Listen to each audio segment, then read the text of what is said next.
जय हिंद दोस्तों, सैनिक समाचारों में आपका हार्दिक स्वागत है। सबसे पहले बड़ी और जबरदस्त हेडलाइन, कल यानी 10 तारीख को संसद के अंदर, लोकसभा के अंदर फिटमेंट फैक्टर और एरियर और मीटिंग के ऊपर सवाल पूछा गया।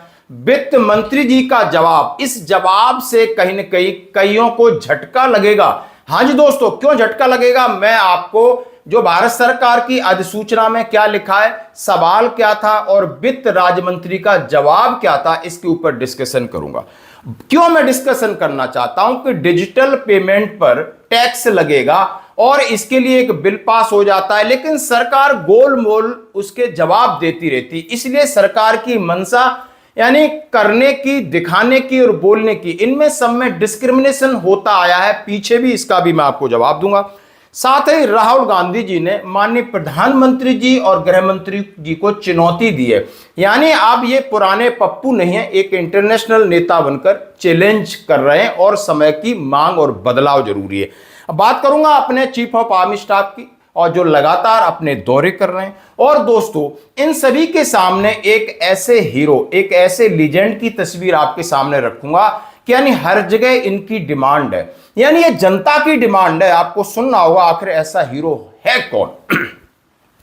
तो सबसे पहले दोस्त मैं बात करूंगा कल दिनांक 10 अगस्त 2026 दिन सोमवार, महीना श्रावण, जगह संसद और लोकसभा के अंदर। आप देख सकते हो प्रश्न संख्या 3456, सवाल 8वें केंद्रीय वेतन आयोग की सिफारिशों का इंप्लीमेंटेशन, यानी implementation of recommendation of 8th CPC। Varun Chaudhary ji ने सवाल पूछा, यानी केंद्र सरकार ने लोकसभा में स्पष्ट किया कि 8वें केंद्रीय वेतन आयोग ने अभी तक अपनी सिफारिशें सरकार को नहीं सौंपी। कोई बात नहीं, लेकिन 3 सवाल थे। 1 जनवरी 2026 से लागू करने की तारीख अभी तय नहीं है, यानी ये 1 जनवरी 2026 से लागू करेंगे या नहीं करेंगे, क्योंकि इसके साथ मैं आपके सामने जोड़ना चाहता हूं वित्त अधिनियम बिल 2025 का भी हवाला दूंगा कि इन्होंने उसमें क्या जो बिल बनाया है, क्या पास करा के रखा है। अब ये जवाब क्यों नहीं देना चाहते, यहां कहीं ना कहीं केंद्रीय कर्मचारी पेंशनर में एक संशय पैदा हो गई है। वेतन और पेंशन संशोधन पर अंतिम फैसला बाकी। अब इनसे सवाल पूछा गया, हिंदी में भी है, इंग्लिश में भी है। जरा हिंदी में बात करते हैं। 8वें केंद्रीय वेतन आयोग द्वारा अपने गठन के पश्चात से अब तक कुल कितनी मीटिंग हुई है। पहला सवाल था कि कितनी अभी तक मीटिंग हुई है, यानी 3 नवंबर 2025 के बाद। क्या सरकार ने वेतन और पेंशन के अगले संशोधन की नियमित तिथि 1 जनवरी 2026 को ध्यान में रखते हुए काम कर रही है, यानी आपका रिवीजन 1 जनवरी 2026 से, क्या इसको ध्यान में रख के काम कर रही है? क्या इसकी सिफारिशों की अंतिम तिथि भी है? केंद्र सरकारी कर्मचारियों, पेंशन भोगियों के वेतन और पेंशन में संशोधन के लिए अपनाए जाने वाले प्रस्तावित फिटमेंट फैक्टर को क्या अंतिम रूप दिया है? क्या कोई फिटमेंट फैक्टर प्रस्ताव हुआ है? क्या इसके ऊपर आपकी चर्चा हुई है? यानी ये सवाल पूछे गए श्री वरुण चौधरी जी। क्या वित्त मंत्री बताने की कृपा करेंगे? इसकी प्रक्रिया होती है कि ये सवाल बहुत दिनों पहले ही वहां पर जाते हैं और उसके जवाब तैयार किए जाते हैं, और सिर्फ एक फॉर्मेलिटी होती है कि लोकसभा के अंदर फिर दोबारा ये सवाल खड़े होकर पूछते हैं, जनता देखती है और पूरा देश में टेलीकास्ट होता है। अब वित्त राज्य मंत्री श्री पंकज चौधरी, जो उत्तर प्रदेश भारतीय जनता पार्टी के अध्यक्ष भी हैं वर्तमान में, उन्होंने क्या जवाब दिया। पहला सवाल, 8वें केंद्रीय वेतन आयोग के गठन के लिए सरकार द्वारा 3/11/2025 को अधिसूचित संकल्प में यह उल्लेख नहीं किया गया है कि आयोग अपनी विवेचना की अवधि के दौरान परामर्श की प्रक्रिया या सरकार को अवगत कराएगा। 8वां केंद्रीय वेतन आयोग ने अभी तक सरकार को अपनी सिफारिशें प्रस्तुत नहीं की गई। अब ये कहां लिखा कि कितनी मीटिंग हुई है, ये इसका कोई जवाब दिया नहीं दिया। क्या इन्होंने कहा है कि आपको 1 जनवरी 2026 को से ही लागू होगा, इसका जवाब दिया नहीं दिया। सिर्फ कह दिया कि हमने टर्म्स ऑफ रेफरेंस जारी कर दिया, उसके हिसाब से जो भी होगा होगा, सरकार का कोई हस्तक्षेप नहीं है। अब टर्म्स ऑफ रेफरेंस भी मैं आपके सामने रखना चाहता हूं, आप इतनी बात को समझ चुके होंगे। और टर्म्स ऑफ रेफरेंस जैसा कि आपके सामने है, और इसके अंदर क्या क्या चीजें वो भी आप देख सकते हो। यानी भारत का राजपत्र भाग 1 पब्लिश बाय अथॉरिटी, नई दिल्ली, सोमवार 3 नवंबर का है, वित्त मंत्रालय का, डिपार्टमेंट ऑफ एक्सपेंडिचर एक विभाग है। क्लियर है इतनी चीजें। अब उसमें अध्यक्ष लिखा है श्रीमती न्यायमूर्ति रंजना प्रकाश देसाई जी, सदस्य अंशकालिक प्रोफेसर पुलक घोष और आपके सचिव हैं श्री पंकज जैन जी। अब इसमें सीधा लिखा है कि आयोग के विचार विषय निम्नलिखित होंगे, कर्मचारियों की निम्नलिखित श्रेणियों, उनका पे लेवल, उनके विभागों की जांच करना, उनके वेतन भत्ते की जांच करके वांछनीय व्यवहारिक सिफारिश करना, इनका काम बता दिया। अब काम कितने डिपार्टमेंट है उसमें? 9 डिपार्टमेंट है नीचे, जो आप मैं आज साथ में स्क्रॉल कर रहा हूं, देख सकते हो आप। तो अब इसमें ना पेंशनर्स का नाम नहीं था, उसके बाद जद्दोजहद के बाद उन्होंने पेंशनर्स की बात कही, लेकिन 1 जनवरी 2026 का उल्लेख इसमें नहीं है, इसलिए इन्होंने इसमें जवाब देने से कन्नी काटी, यानी ये बच के निकल गए और सीधा सीधा इतने ये लोग तेज होते हैं कि टर्म्स ऑफ रेफरेंस की बात कह के अपना पीछा छुड़ा लिया। न तो सवाल पूछने वाले ने इनको दोबारा अंगुली करी और न जवाब देने वाले ने जवाब समझा, यानी ये कहीं ना कहीं संसद में बैठ के भी आज भी हमें गुमराह कर रहे हैं। मैं क्यों कह रहा हूं गुमराह कर रहे? आइए पीछे चलते। मार्च 2025 का महीना था और संसद का जिस तरीके से बजट सत्र चल रहा था और वहां पर एक बिल पास होता है जिसका नाम होता है वित्त अधिनियम बिल 2025। ये क्यों पास किया गया? इसका प्रावधान था कि पेंशन नियमों में संशोधन का अधिकार, पेंशन नियमों में संशोधन का अधिकार, सरकार सेवानिवृत्ति की तारीख के आधार पर पेंशन भोगियों के वर्गीकरण का अधिकार रखता है। समझ गए मेरी बात को? मार्च 2025 में ये पेंशन बिल आता है। इसमें सरकार ने ऐसा बिल बनाया कि सरकार डिस्क्रिमिनेशन कर सकता है कि 1 जनवरी 2026 से किसी और को देगा, यानी पेंशनर है उनमें विभाजन कर सकता है, भाईबंदी कर सकता है, अलग अलग कर सकता है, किसी को दे सकता है, किसी को रोक सकता है। इसके लिए बिल बना लिया, इसके अगेंस्ट आप माननीय हाईकोर्ट या सुप्रीम कोर्ट में नहीं जा सकते।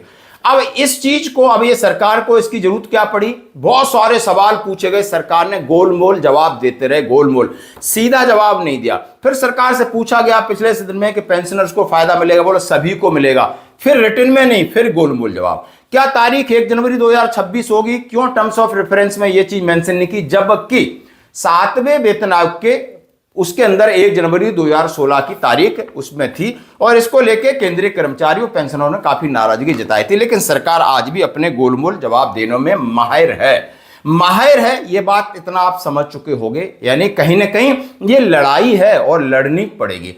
दोस्तों मैं बात कहता हूं, लगातार मीटिंग हो रही, उसके अपडेट आपको देता हूं। संसद में क्या हो रहा है उसके अपडेट है, राज्यसभा या लोकसभा हो रहा है, या जहां पर बड़े बड़े पॉडकास्ट होते हैं, टीवी इंटरव्यूज होते हैं, जहां जो फाइनेंशियल एक्सपर्ट हैं उनसे मैं सारी चीजें लेके आता हूं।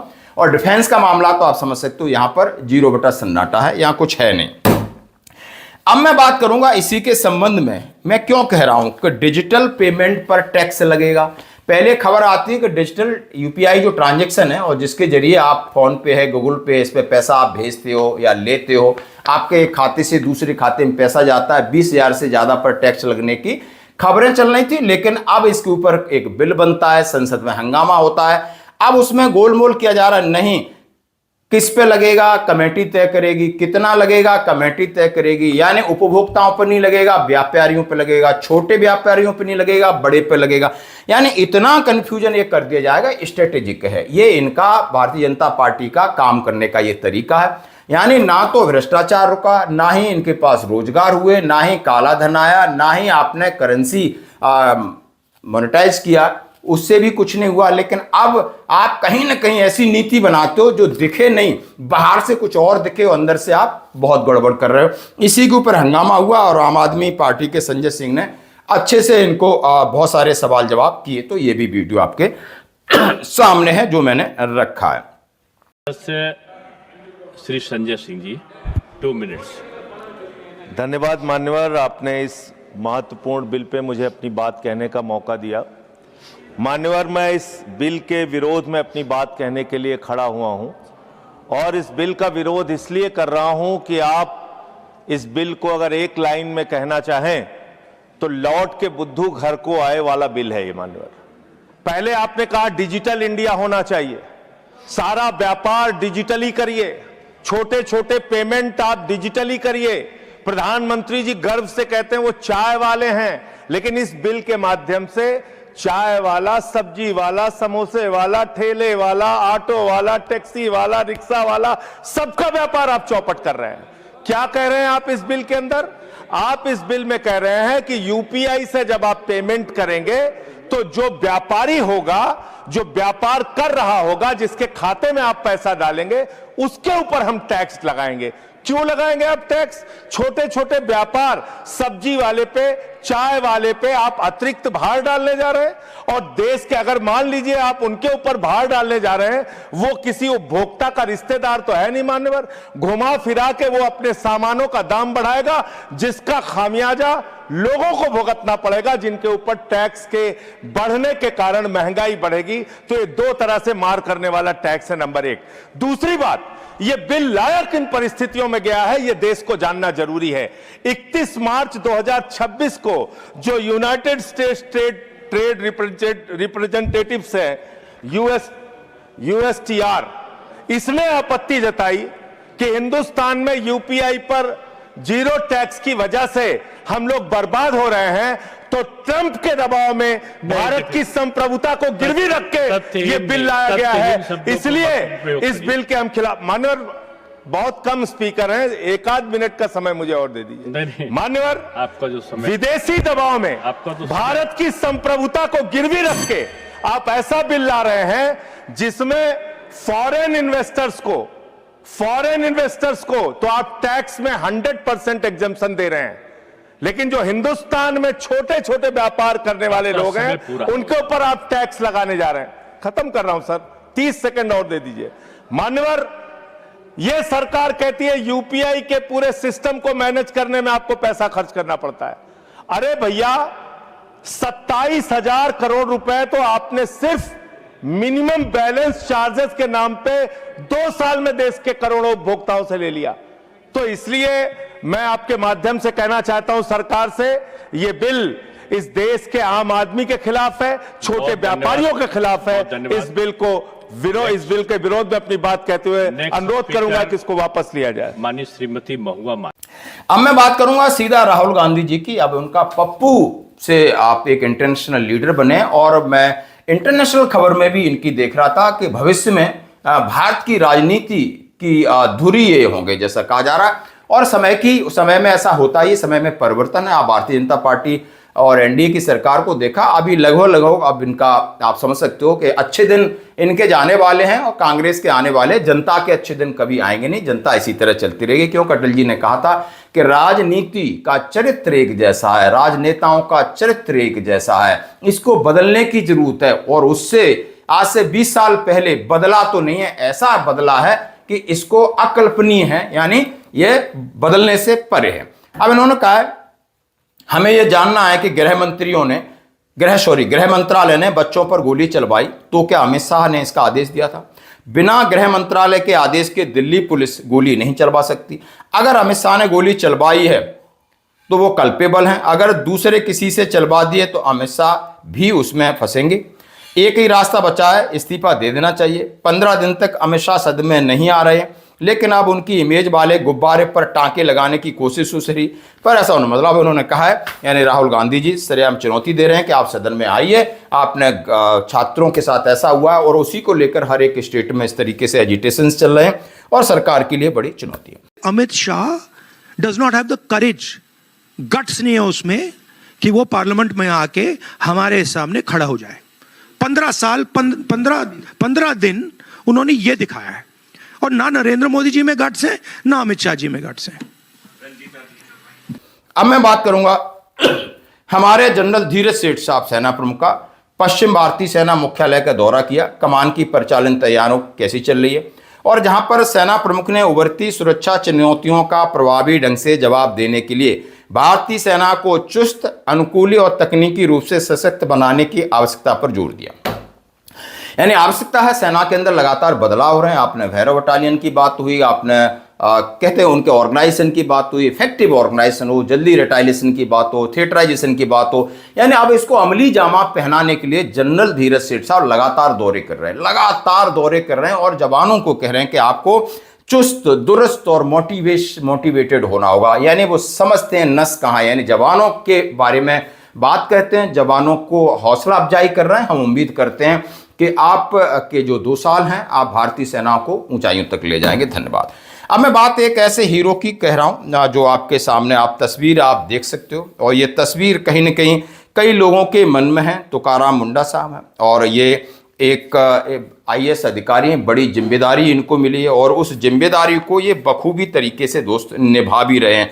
और ये फूड ड्रग्स एडमिनिस्ट्रेशन FDA के कमिश्नर हैं और हाहाकार मचा रखा है। इनकी ईमानदारी की चर्चा है, यानी कहा 21 साल सर्विस में 25 इनके ट्रांसफर हैं।